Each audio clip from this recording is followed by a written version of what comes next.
Kamusta mga kabasketbolista? Heto ang mga laro ng MPBL ngayong August 24, 2023 nagaganapin sa Breñao Convention Center. Sa first game maghaharap ang Nueva Ecija Rice Vanguards kontra sa Bicol Volcanoes alas 4 ng hapon. Sa second game kakalabanin ng Caloocan City ang Bacolod Mascaras alas 6 ng gabi. Sa main game maglalaban ang Zamboanga Families Brand Sardines kontra sa Pampanga Giant Lanterns alas 8 ng gabi. Kung umabot ka dito sa video na to, mag-like na at subscribe.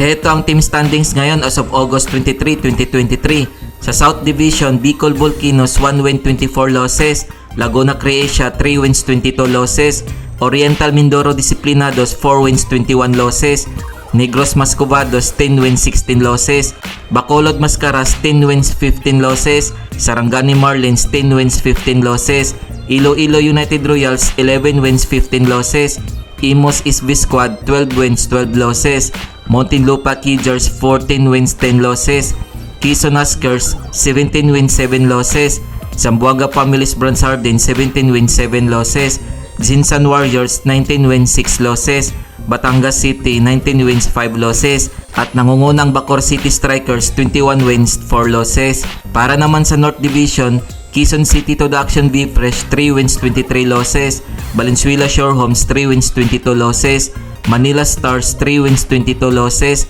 Bulacan Koya 6 wins 19 losses, Paranaque Patriots 10 wins 15 losses, Rizal Golden Colors 11 wins 14 losses, Juan Bataan Risers 13 wins 12 losses, Marikina Showmasters 14 wins 11 losses, Pasay Voyagers 15 wins 9 losses, Caloocan City 17 wins 8 losses, Pasig City MCW Sports 18 wins 8 losses, Makati Okibit Kings 18 wins 7 losses, San Juan Knights 19 wins 5 losses, Nueva Ecija Rice Vanguards 20 wins 4 losses, at nangungunang Pampanga Giant Lanterns 22 wins 2 losses.